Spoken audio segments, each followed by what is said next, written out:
Voltamos para o terceiro e último bloco do programa Polêmica. Você que ligou a TV agora, estamos aqui com o presidente da Câmara dos Vereadores de Campos, Marcão Gomes. Marcão, nós deixamos uma pergunta no ar no último bloco, da expectativa, na tendência de vigília, de fiscalização extrema com relação aos candidatos ano que vem, aos cargos que estarão apresentados e à disposição. Como é que você vê essa sensação? Sensação complicada, sensação difícil? Vai ser uma eleição de muita fiscalização, de muita crítica? Qual a leitura que você faz? Olha, eu primeiro fico muito feliz com essa fiscalização, porque quanto mais fiscalizado é o político, tende a ele sair da sua zona de conforto e ofertar um melhor serviço para a população. Nós sabemos que os grandes países, os países mais desenvolvidos, têm um alto grau de politização, onde a população cobra ativamente dos gestores públicos. Eu acho que isso deve se tornar uma prática em nosso país. Inclusive, quero parabenizar a Justiça Eleitoral por estar mantendo ativamente uma propaganda já há vários meses, pedindo para que a população cobre dos vereadores, cobre dos prefeitos eleitos no último mandato. Isso é importante. Essa fiscalização ativa da população faz com que a prestação de serviços melhore, né? E o político saia de sua zona de conforto, sabendo que ele está sendo cobrado diariamente sobre suas ações. A expectativa para o ano que vem é uma expectativa de renovação, né? Eu acho que a população está cansada desse modo de se fazer política em nosso país, que foi amplamente divulgado pela mídia nacional, todos os atos de corrupção praticados por políticos, que vem sendo praticado por políticos ao longo de décadas, e não, como nós estamos vendo, não é uma prerrogativa de um partido apenas, né? Tentaram endemonizar o Partido dos Trabalhadores, mas agora a gente está vendo aí que isso foi uma prática usual de todos os partidos do sistema. Então, é o momento da população avaliar, né, o caráter dos homens públicos que ela vai escolher para poder apresentar soluções para o país no momento de dificuldade. Como eu falei no bloco anterior, 14% da população ativa desempregada, 14 milhões de brasileiros sem emprego, a economia estagnada, o país não anda, com sérios problemas. Então nós temos que investir muito em ciência e tecnologia, nós temos que continuar investindo em agricultura, nós temos que apresentar soluções para o povo brasileiro, fazer com que a economia sair dessa estagnação que se encontra já ao longo dos últimos anos, desde que a Operação Lava Jato veio à tona e as principais empresas do país, as maiores empresas do país foram descobertas que estavam envolvidas. O país entrou numa forte estagnação. Nós precisamos superar esse momento de dificuldade, né? É importante esclarecer tudo isso para a população, mas nós temos que tirar, ao mesmo tempo que foi importante mostrar todos esses esquemas de corrupção, a Lava Jato trouxe consigo também uma baixa estima para o povo brasileiro, um desânimo para a população e não crer mais nos políticos e não acreditar mais que soluções possam ser dadas. Eu ouço de muitas pessoas que estão querendo morar fora do país, totalmente desanimadas com o sistema. Estava assistindo até uma entrevista do Pedro Cardoso, que foi morar em Portugal, e falando da qualidade dos serviços públicos lá em Portugal, diferente do que... Pedro Cardoso, ator? Ator, Pedro Cardoso, ator, está morando há mais de um ano em Portugal, e ele estava relatando que lá em Portugal ele consegue viver com R$5.000. Se fosse viver no Rio de Janeiro, ele precisava pelo menos de 4 vezes mais, porque ele tinha que gastar muito mais com serviços públicos de saúde, de educação, de transporte. Então, a boa prestação do serviço público faz com que a população ela possa ter um poder aquisitivo menor. Mas se a população tem um poder aquisitivo pequeno e o serviço público não presta um serviço público de qualidade, torna-se caos, que está fazendo com que muitos brasileiros desistam do nosso país e passem a procurar outras praças. Então a gente tem que trabalhar com um novo viés para o nosso país, para o nosso estado, para a nossa cidade, que é a boa prestação de serviços. Marcão, nós estamos aí vivendo, né, uma crise moral muito grande e nós temos o Tribunal de Contas do Estado verdadeiramente na berlinda. E sempre, em que pese ser um órgão consultivo, mas sempre foi um órgão de apoio às câmaras, às casas legislativas no que diz respeito à aprovação de contas. Esse ano, com certeza e fatalmente, chegará também às mãos da Câmara de Vereadores a prestação de contas da última legislatura da prefeita, 2016. E como é que você pensa em administrar esse recebimento, os olhos da sociedade e a gente diante de um Tribunal de Contas aí manchado? Isso, infelizmente, eu digo infelizmente, isso para mim não é nenhuma surpresa, né? Na legislatura passada, alguns vereadores me disseram que eu era muito ousado ao usar a tribuna, e eu não tinha nenhuma dificuldade em ser ousado, porque quando você fala a verdade, Cláudio, a ousadia ela passa em segundo plano, você está com a verdade dentro de si. E eu analisei as contas, eu sou especialista em contas públicas, eu fiz uma pós-graduação nessa área de finanças e orçamento, né? Posteriormente eu fiz um mestrado também nessa área, e as contas da prefeita Rosinha, elas não tinham condições alguma de serem aprovadas. Nenhuma condição de ser aprovada. Pareceres iniciais do Ministério Público lá da Corte de Contas eram opinativos pela reprovação. Mas quando eles opinavam pela reprovação, o que acontecia? O garotinho ia lá e tomava um cafezinho com Jonas Lopes.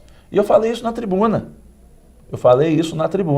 Depois de cafezinho tomado pelo garotinho lá na presidência do Tribunal de Contas, muda o parecer e aí as contas vêm aprovadas para a Câmara. Ou com pequenas ressalvas. E eu falei isso na tribuna da Câmara e na época os vereadores da base da oposição, da base do governo, da prefeita Rosinha, falaram que eu estava cometendo uma irresponsabilidade, maculando o nome de um importante conselheiro, do presidente do tribunal, que eu não poderia fazer aquilo, mas eu tinha certeza do que eu estava falando. Tanto é que foi visto agora como é que ele conduzia a Corte de Contas. Na época ele chegou até a ameaçar mover um processo contra mim, e eu falei com ele que eu estava esperando o processo, que era lá no processo mesmo que eu queria falar, mas ele não resolveu não mover processo algum. Então essa ousadia, quando você tem a verdade, você vai e atua firmemente. Eu sabia do que eu estava falando, tanto é que veio à tona agora para toda a nação saber o que acontecia lá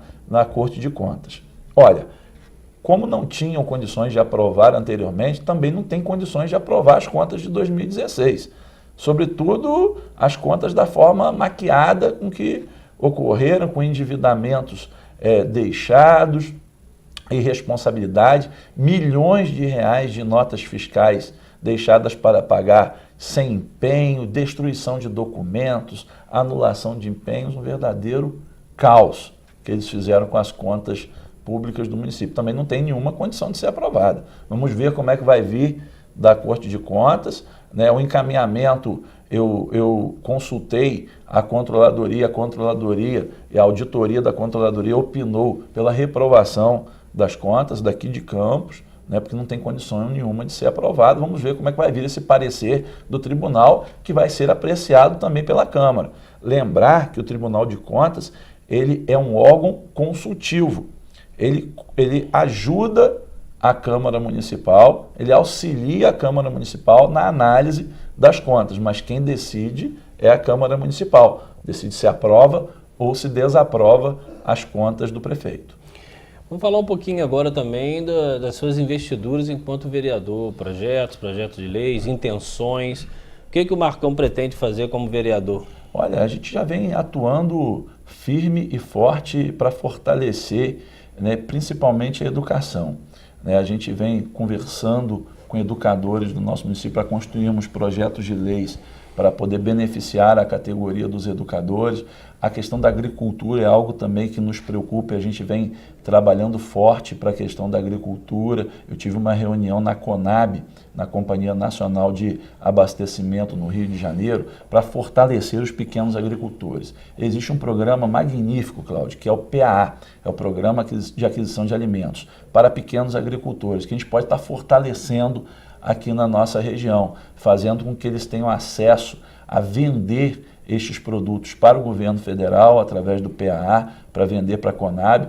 E eu estava conversando também recentemente com o presidente do CDL, o Joilson, que também é proprietário de uma rede... Empresário, proprietário de uma rede de supermercados aqui no nosso município, e ele vê com muito bons olhos esse fortalecimento também do homem do campo. A gente tem que trabalhar para ver se a gente consegue reabrir, né, o CEASA aqui em Campos, fazer com que os pequenos agricultores possam vender as suas mercadorias aqui mesmo e diversificar essa produção. Não adianta todo mundo querer correr para plantar abacaxi porque abacaxi dá mais, ou todo mundo querer para plantar tomate porque tomate dá mais lucro. A gente tem que fazer com que os pequenos agricultores entendam que haja um equilíbrio para a gente poder fortalecer a nossa agricultura e esses produtos possam ser consumidos aqui. Olha, nós consumimos produtos de outros estados aqui na área de hortifrutis granjeiros com um município que tem mais de 4.000 quilômetros quadrados de extensão. Temos tudo, temos terra, temos água. O que a gente precisa fazer agora é apoiar a legislação. Banco do Brasil, Caixa Econômica Federal, linhas de crédito com juros pequenos para incentivar o plantio. O que falta é a orientação. A Emater, doida para poder trabalhar, né, e desenvolver parcerias com os pequenos agricultores. Então nós estamos com foco para os pequenos agricultores, com foco para a educação. Recentemente também tive uma reunião muito importante com os contadores para a gente poder ver a questão do empreendedorismo aqui no nosso município. Nós trouxemos a junta comercial agora, digo que nós trouxemos porque nós fazemos parte da base do governo. Então nós trouxemos junto com o prefeito Rafael Diniz a junta comercial para Campos. Isso é muito importante, haja visto que os contadores e advogados tinham que recorrer a outras praças, ou Rio de Janeiro, ou São João da Barra, ou Quissamã, para poder registrar seus contratos. Você até tocou num ponto que eu já ia conversar com você. Essa relação poder executivo municipal e poder executivo estadual. Porque parece que esse diretor da delegacia comentou que a delegacia ainda não tinha sido implantada porque ela não tinha sido procurada, convocada para isso. Essa relação entre os poderes constituídos pode também trazer um benefício para o município? Pode, já está trazendo. Isso foi prova com a junta comercial. O Veloso, que é o presidente da junta comercial do estado do Rio de Janeiro, que é a Jusérgio, na reunião que ele esteve conosco, ele justamente falou isso. Olha, eu não havia vindo ainda para Campos com a junta comercial porque eu não havia sido convidado para vir. Eu só frequento as casas que eu sou convidado. Como o prefeito Rafael Diniz me convidou para trazer a junta comercial para Campos, a junta comercial está em Campos. Isso é muito importante. Da mesma forma que o prefeito vem atuando junto ao governo federal. Existe um escritório de projetos na prefeitura, desenvolvendo parcerias com o governo federal para poder trazer soluções para a nossa cidade. Antes, os gestores tinham um egocentrismo, uma preocupação em só na manutenção daquele grupo político no poder, com anseio em outras esferas de poder que acabavam disputando com o governador, disputando com a presidência da República e não atuando em parceria para benefício do município. Rafael tem um viés totalmente diferente. O prefeito Rafael Diniz atua em parceria com o governo federal, buscando projetos para a cidade, atua em parceria com o governo estadual, também buscando projetos para a nossa cidade, e a junta comercial é um marco. E lá, na oportunidade, nós conversamos com contadores, eu expliquei isso também para o prefeito numa reunião anterior, que dá vontade dos contadores e de alguns empresários de nós construirmos, e já é um projeto do prefeito também, de construir um espaço único, aonde possa funcionar o espaço do empreendedor, o espaço do alvará e a junta comercial, para facilitar os empresários. Ações correlatas ali. Ações correlatas, facilitar o empresário que está chegando na nossa cidade a, num único ambiente, ele resolver todos os seus problemas. Marcão, com certeza vai chegar a você e a todos os vereadores uma cobrança com relação ao aumento para o funcionalismo. E nós sabemos que ano passado houve um verdadeiro engodo, né? Desceram em tantos por cento, mas se você tirasse a inflação, ficou aí, se foi 1% de aumento, foi muito. Então, estamos com a crise, mas a cobrança virá. Qual a sua opinião com relação a esse passo que a Câmara pode fazer socialmente em colaboração? Olha, agir com responsabilidade, né, Cláudio? Estar ao lado do município não é estar ao lado único e exclusivamente do prefeito de fazer base de um grupo político. Acima do compromisso que nós temos com o prefeito Rafael Diniz e com a sua gestão está o compromisso que nós temos com a nossa cidade. Então, nós temos que agir de acordo com esse compromisso que nós temos com a cidade, com a população. Mostrar o que está acontecendo, né? Eu tenho certeza absoluta que, sendo possível, nós vamos fazer as melhorias que é anseio de todo o funcionalismo público. Agora, não dá para a gente poder fazer milagre sem recursos disponíveis em caixa, comprometer as contas do município e prejudicar a gestão. E comprometer, na verdade, até programas sociais de atendimento da nossa população. Então, o que a gente tem que agir é com responsabilidade, analisar as contas e vendo, olha, nesse momento não é possível se fazer isso, mas vamos transformar para um momento futuro, vamos construir alternativas de fortalecimento dos servidores públicos, tudo fazendo com muita transparência. Eu sou um defensor árduo e nunca deixarei de ser um defensor árduo e ativo dos servidores públicos. Estarei sempre ao lado deles, mas mostrando o que é possível e o que não é possível. Infelizmente, em gestões passadas, deixaram eles de lado e não fizeram porque não quiseram.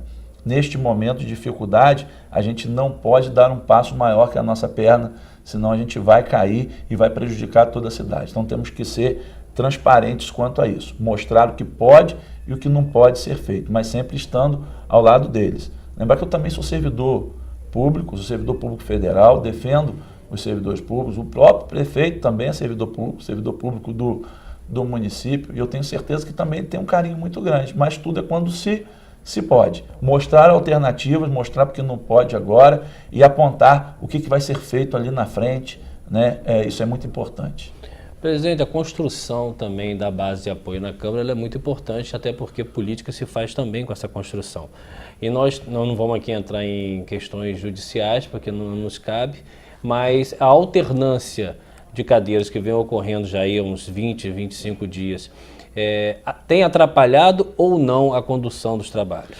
Eu acho que essa alternância de cadeiras ela tem atrapalhado mais aos partidos políticos e mais aos mandatos individuais dos vereadores do que o próprio trabalho da Câmara. Porque nós temos um número mínimo para trabalhar na Câmara com quórum, que são de 13 vereadores. E a gente nunca deixou de ter esse número mínimo para trabalho. Nas comissões, os vereadores que estão entrando estão sucedendo aos vereadores que estão saindo. Então, a população também não fica sem resposta destes trabalhos, porque os sucessores estão efetivamente suprindo os trabalhos dos sucedidos. Eu acho que o prejuízo maior são para esses políticos mesmos, porque eles não conseguem dar uma continuidade no seu mandato. Para a Câmara como um todo, as coisas continuam fluindo naturalmente. Nós não deixamos de ter sessão, nós não deixamos de realizar audiências públicas, nós não deixamos de fazer com que as comissões funcionem e de dar respostas para a população. Então, para a Câmara, não está trazendo um grande prejuízo. O prejuízo maior é justamente para esses mandatos, para os partidos políticos individualmente. Nós temos 2 minutos, eu queria aí agradecer muito a você pelo carinho, pela participação. Tenho certeza que o Grupo de Comunicação Terceira Via também está sempre à disposição. E eu queria agora que nesses 2 minutos você fizesse suas considerações finais ou apresentasse alguma coisa interessante para o fechamento do nosso programa. Olha, eu agradeço mais uma vez ao convite do Grupo Terceira Via. Um grande prazer estar aqui com você, Cláudio, esclarecendo para a população de Campos o trabalho que vem sendo efetuado na Câmara. E na primeira vez como companheiros de Câmara, né? Exatamente, companheiros de Câmara, e é com muito prazer que a gente te recebeu lá, elogiar você pelo trabalho que você vem desempenhando à frente da Comissão de Constituição e Justiça e à frente do seu mandato, atuando com responsabilidade, dando respostas à população que anseiam, né, como eu disse em blocos anteriores, eles a população depositou muita esperança na gente. A gente tem que responder isso e você vem respondendo à altura. Te parabenizar quanto a isso, a gente vem acompanhando o seu mandato, o mandato dos demais vereadores, o vereador Fred Machado também, que é o líder do governo, vem fazendo um grande mandato, e outros vereadores que compõem a nossa casa. Eu não vou falar o nome de todo mundo, deixar eles com ciúme, que depois você vai entrevistá-los aqui também. Sim, com certeza. Mas é responder à população, e como eu disse, né, a gente tem que ser um homem público que serve. e não que se serve da máquina pública. E nós estamos ali para servir. Falar para a população que nós vamos continuar trabalhando com foco no controle social dos recursos, na transparência, ajudando ao prefeito Rafael Diniz neste momento de dificuldade, que ele possa ter a Câmara Municipal não como um poder subserviente, que isso ela nunca vai ser na nossa gestão lá, mas como um poder parceiro que vai atuar dando respostas à população, e não vai ser, e nem o prefeito quer isso, que era o que nós mais criticávamos em relação às gestões anteriores. Ele quer um poder legislativo forte, coeso e que ajude ao poder executivo na solução dos problemas diários da nossa população. Então, deixar o nosso trabalho lá a serviço da população. O lema da Câmara Municipal hoje é a transparência, não deixa de ser a transparência, mas é também a liberdade. As pessoas que frequentam a Câmara Municipal hoje encontram um clima diferente. Nós recebemos a todos, nós dialogamos com todos, não existe portas trancadas, existe uma presidência que quer dialogar com a população, com as associações de moradores, com a sociedade civil organizada, com as manifestações, ouvindo, acolhendo e procurando junto da população soluções para os nossos problemas diários. Deixar um grande abraço a todos, me despedir do grupo Terceira Via por hora, dos ouvintes, dos telespectadores do seu programa, e me colocar à disposição lá na Câmara de Vereadores com muita humildade, muito trabalho a serviço da população. Pois é, estamos terminando mais um programa Polêmica e até semana que vem com mais um entrevistado.